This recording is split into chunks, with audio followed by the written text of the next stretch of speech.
And we're back. So I think it's only proper to start kind of in the beginning. I say kind of the beginning because the beginning is really, really long.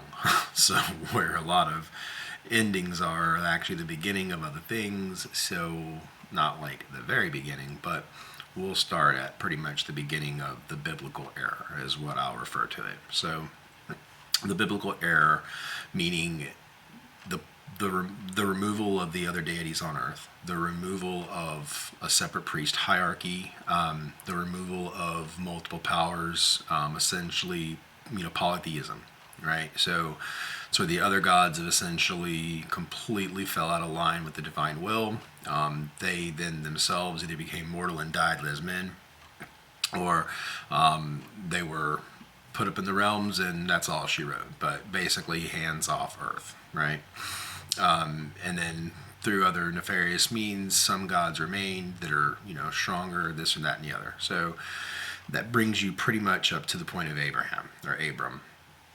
And so pretty much Abram, right, being the father of many faiths and many nations, just to give you perspective, right? So the initial idea at this contact point in history is Abram is going to be the founder of a faith based upon not only interactions with my angels, interactions with me, the spirit, the ruach, whichever. Again, nothing separates us but time. So Abram starting off, the story. He comes from a background of a household of a lot of idols, a lot of foreign gods, foreign deities. These people had so many gods. I mean, they had something over the wheat, something over the wine, something over the grape. I mean, it was weird. It's crazy. Again, different era, different reasons, different methodologies, and I'm sure at some point we'll go into those types of things for just the scholarly reasons. But sticking with Abram, right? So Abram, here's the call, and think in mind, right? So this call goes out across the whole plane, right? So this call goes out to men, women, kind of anybody who will hear. And then Abram, he heard the call, and then it's like, okay, well, what's your next step then, Abram? This is what I want you to do. What are you going to do? He picked up things and, boom. He moved where I said move. So this is before any, appearances or apparitions or messengers or anything. This is simply communication, from heaven to him. So it's like, okay, so he's a strong receptor. This is good news for us because it's like, okay, we got somebody who can hear. They got, ears to hear and eyes to see. How did they get that? Well, they got it because they themselves, right, were a righteous person, which is, a lot of ways how they can hear the call, to begin with. But sometimes people can hear the call that necessarily aren't a righteous person. So that's not really an argument to make. It's just kind of a perspective, I guess. But anyway, so Abram then, coming out and then, settling up.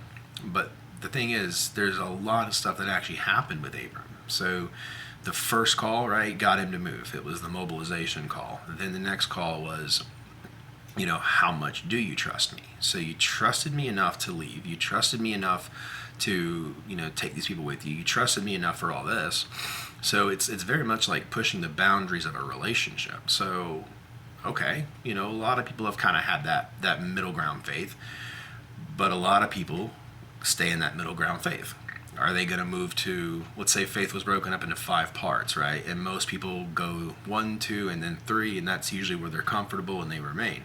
So Abram being a man of faith, a father of many nations, can we get him to a level 5 faith? A level 5 faith is the faith that, well, we're not going to go sidetrack again, but so with Abram having unwavering faith, let's say Abram, here's 1,000 acres of farmland and go ahead and cultivate it.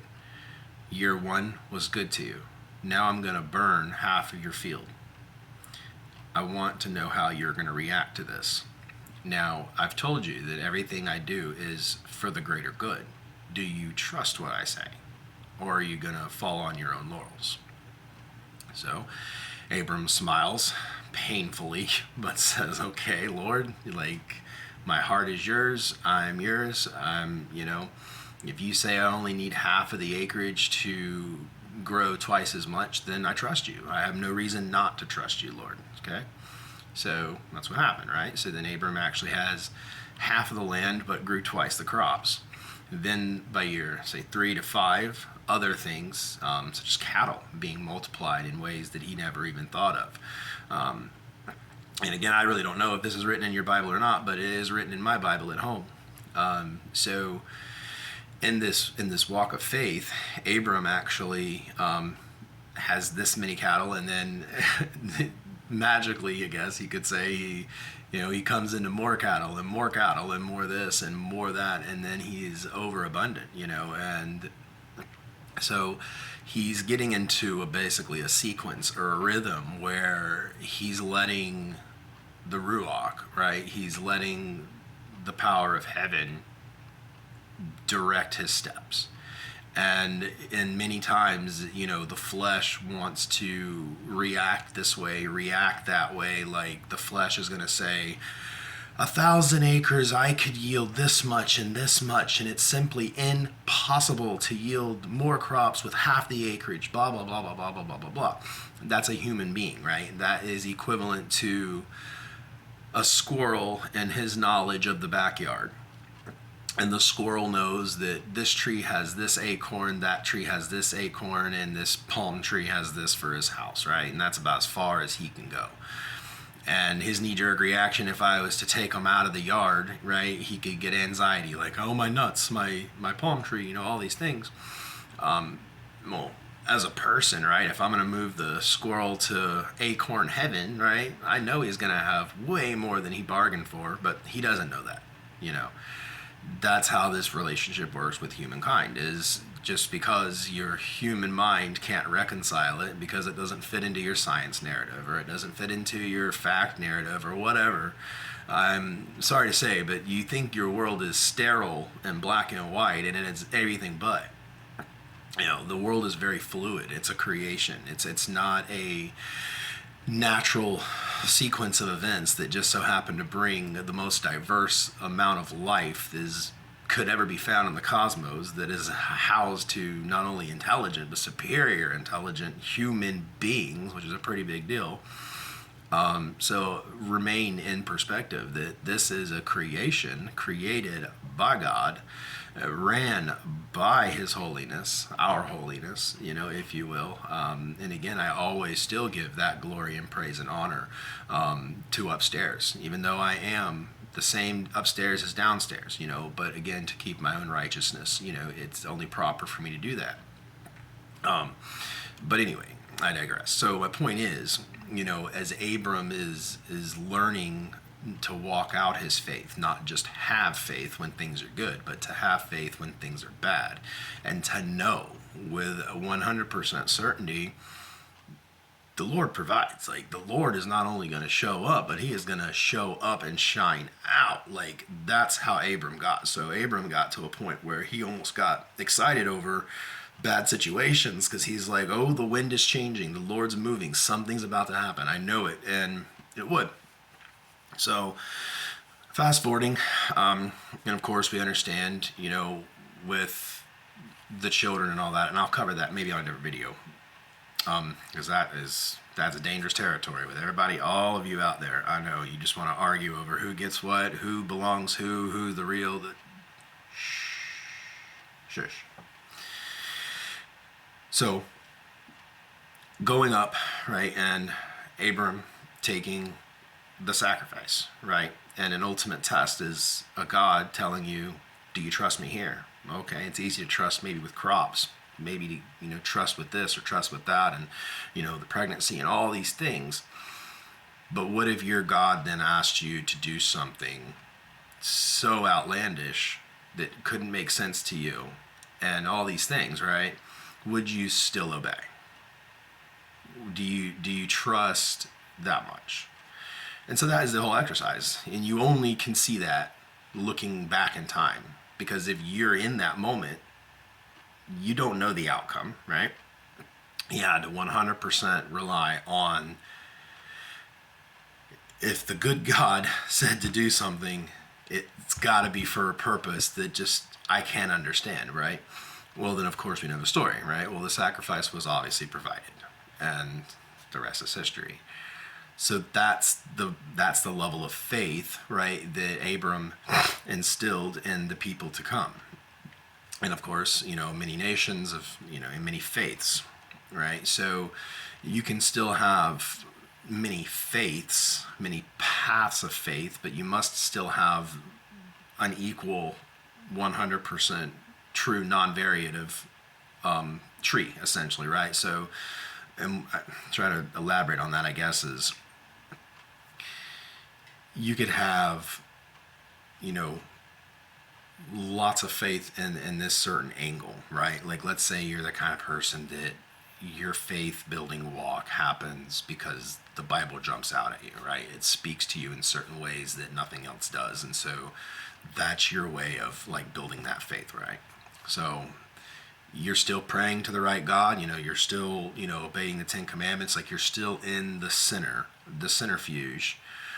But what essentially helps you grow, right? If you're a rose and you need rose food, well, I wouldn't go take the food for a succulent plant and go put it on a rose and then take the rose food and go sprinkle it on a succulent, right? It's not going to be effective in that way. That is what a variance of faith is designed for, because the earth is by design full of diversity, and not just diversity in color. Like, that's so silly too. You should be excited and enthralled, not enthralled, but that there is so much diversity. What kind of planet would it be if it had nothing but green grass, no trees, no mountains, just water, grass, and like a bunch of cows? Like, really, right? If you actually thought it through, I mean, I know it probably couldn't happen, but I'm saying if you were to take all the information known by your scientist people and you applied their models to reality, the best outcome you could get on sheer time versus evolution and all those things is like a planet with grass and an ocean and maybe a very simple life form that has no emotion, it has no intelligence, it has no memory, it has no desire, it has none of these things, right? That's what I mean. So you want to have a variance of faith because you're going to have a variance of people. So you may have, let's say, a congregation that is heavily focused in the Word, right? Because that's what kind of gets their juices going. That's what elevates their faith. And the thing is, you want to elevate that faith so close to me, to us, to the holy, because you want to be able to kind of reach in. And not only when you want to feel that connection, but you then become the one that holds the torch for your congregation. And that is what builds up a pastor or a preacher or a rabbi's credibility. Not that you could quote Psalms 93 or you could rehash, all this and that and the other. Like, you missed the whole point, right? I'm not denoting people that can do that. Like, that's a cool talent. I wish I could do it. I can't. Good job. Because the biggest picture is you're trying to achieve something, right? And you're trying to achieve the connection with heaven, the connection with the powers, the connection that controls all things created. That's what you're trying to connect with. And a good preacher, a good pastor, a good rabbi, they're going to teach you tools that are going to help you on your path to do that very thing. A good teacher, period, isn't going to squander those things. They're not going to try to perverse, a good fruit into a bad fruit because of their own ego. And that is what a lot of times I see that happens, is you have this pastor does it this way, he's this, as if the entire Bible was written about him. And that his opinion is what goes because of his PhD, because of what fellow man have said about him, or how many TVs have put him on TV, or how many people are sitting in the pulpit or in the audience. Like, all these metrics that are being measured, all these KPIs, guys, key point indicators, these are all fallacies. They're all false. They're all not cared about heaven. Again, we could give two hats about any of that. It doesn't matter. Because if I come around, when I say we, I'm talking about me, my angels personally, and then their team of angels behind them, and then the Ruach. That's what I say us. That is a we. That is me, we, us. That's the power that when you are reaching out, right? And I love that painting, right? If you're reaching out and I'm like this, I'm trying to give you this connection.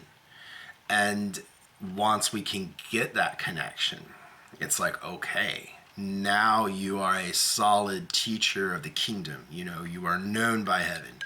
You know me. You know, spirits, you know, gifts of the Spirit. Then you go out with your congregation, with your flocks. Then you go out and you say, I know the Lord. I know heaven. I know the secrets of the vaults of the world. You have something to say, then say it, right?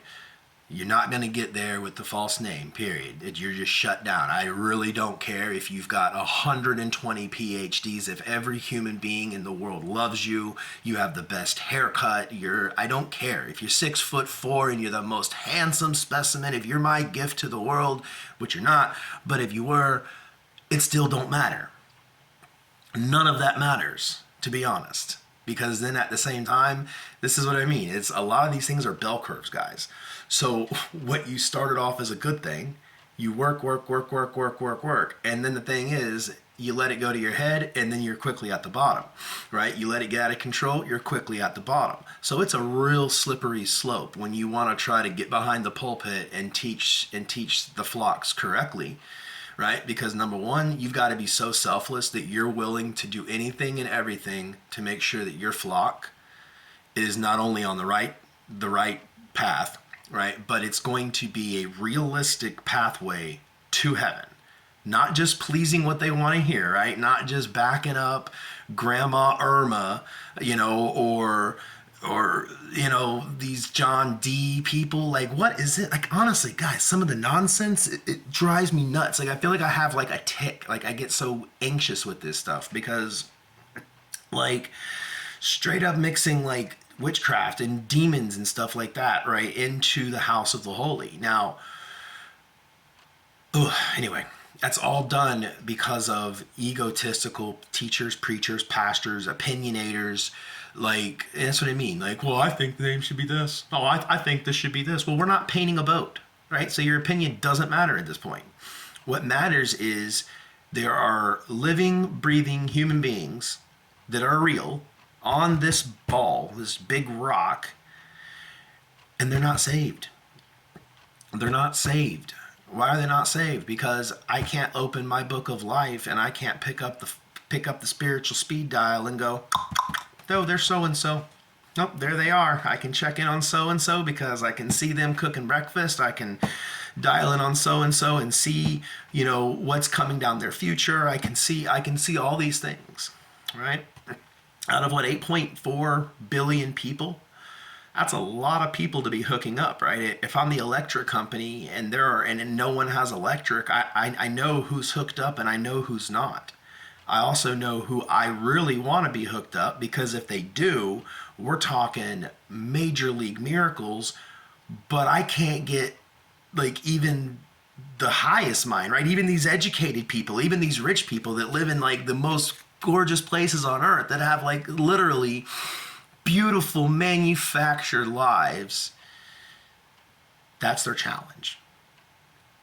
That's their challenge. Because you see what I mean? The challenge with Abraham, it was only relevant to what was relevant to him in that time.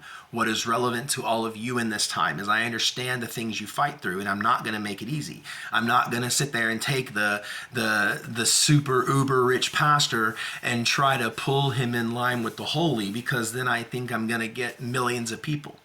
Nope, that would be a fallacy. That would be false. That is way too big of a syndrome to treat.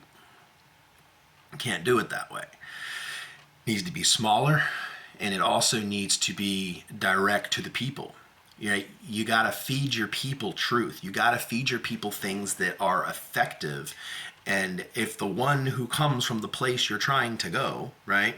If, let's say, we'll use the parable of the gold miner, because we've been watching this show, right? Gold Rush. I'm sure it's probably not of any news to you guys, but anyway, it's a pretty neat show, And I actually want to do a quick shout out to Harbor Freight. They did a really good commercial, and I'm going to do a whole video on what's pious business operations versus impious business operations. But Harbor Freight paid for the whole commercial, right? A 3-minute commercial break, but they did a very good commercial. It was very informative. I really like that they got to detail several different tools that they're making themselves, right? So they told me why they're making it, what they're doing, what the purpose is, and they did a little favor.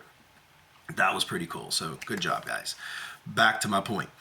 So being is with Abram, right? He had to put aside his personal whims, his personal flesh reactions in the face of so many things that screamed at him like, Abram, don't take your son to the rock. You're losing it, right? All these things that are yelling at him in his mind and his conscience, and he can't understand, right? And all he is relying on is, I'm trusting this God. I'm trusting these angel guys. Like, I don't know. I know Sarah did get pregnant. Like, all these things did happen. So then why do you then retract from your faith? Why don't you lean into your faith, right? That's what I mean. And so a pastor or congregation or whoever you are, if you're feeding my flock, you have stopped at the faith level that you are comfortable with, not the faith level I desire. So you need to ask yourself some serious questions. Are you in your purpose, right? Are you behind a pulpit because you thought it would be a quick paycheck, and because you're charismatic and your name is Bob or whatever, and maybe you're all these things, right? And maybe you are all these things to your community, and maybe all these people could tell me how much you've helped them with this and that and the other, and that's fine. But at the end of the day, do we have electric in the house? Yes or no? And that translates into, do we have congregations that are getting the Spirit, having a rebirth, are making their journey, they know the divine name, they're making their journey back through the Bible? Because I'm telling you with 100% certainty and accuracy, almost all churches, congregations, Jews included, after their rebirth, after something has changed within them, and this may occur several times and points throughout your life, you need to go back through the scripture. And as you mature, start adding in the non-canonical scriptures, because again, this is all man. This is all man-made stuff, right? Who chooses what book because of this? It's because of man's opinion on this, and who said what, and what we can prove, and all this stuff. Guys, most of the biggest miracles that have ever occurred on planet Earth are not even written about. That's something for thought, okay? Literally, some of the biggest monumental, you can't unsee it once you've seen it, miracles that have ever transpired upon the earth are actually not even written about. So they can't even be used as a credible written witness. But guess what? That pendulum swings the other way. A lot of things are left out by omission on purpose, because they are inspired in the reverse. If we kept the lid open to all the miracles and all this stuff, and everything was just so, ABC'd in 1, 2, 3, then it wouldn't require faith. Then you would not have the biological change that needs to occur in a human body to obtain an eternal life. Therefore, the life, the walk you're walking out in your story of coming to faith in truth, the faith in truth, and then being able to come humble and meek to your brother and go, I need to tell you the truth. I need you to be tucked into the bosom of Abraham. I need you, and whatever style you're going, but you need to have that faith, and you can't try and teach a subject like it's math or science or history, and so many of you do, right? You try to itch the ears, you try to ointment the eyes, you try to build your flock based on you. Then you have people leaving your church going, I really like that pastor. He preaches so well. I really like the music today. Okay. So did you go there for a concert, a free coffee, and you opened a door for somebody and it made you feel toasty? like, what was the point of going in the first place then? You know, the point is you're hoping that pastor, that minister, or whoever has the connection to the divine Holy Ruach, which is me, and that they are going to essentially invite the Holy Spirit in there. And every time you go, it should be, God, connect me, with the divine name, use the divine name, but connect you, get you closer, get you on the right path, help you fight through these battles, all these things. Don't come to me with things that, again, you can take care of. You're smart, you're intelligent, you have you have networks, you have all these things, from a humanistic level that you can accomplish a lot and, include me in everything, but I can't do everything for you, right? So that's what I'm saying. Hang on, we gotta get this off the phone. Okay, so we'll do a part 2 because I'm about to run out of video space. I guess we'll just label this Abram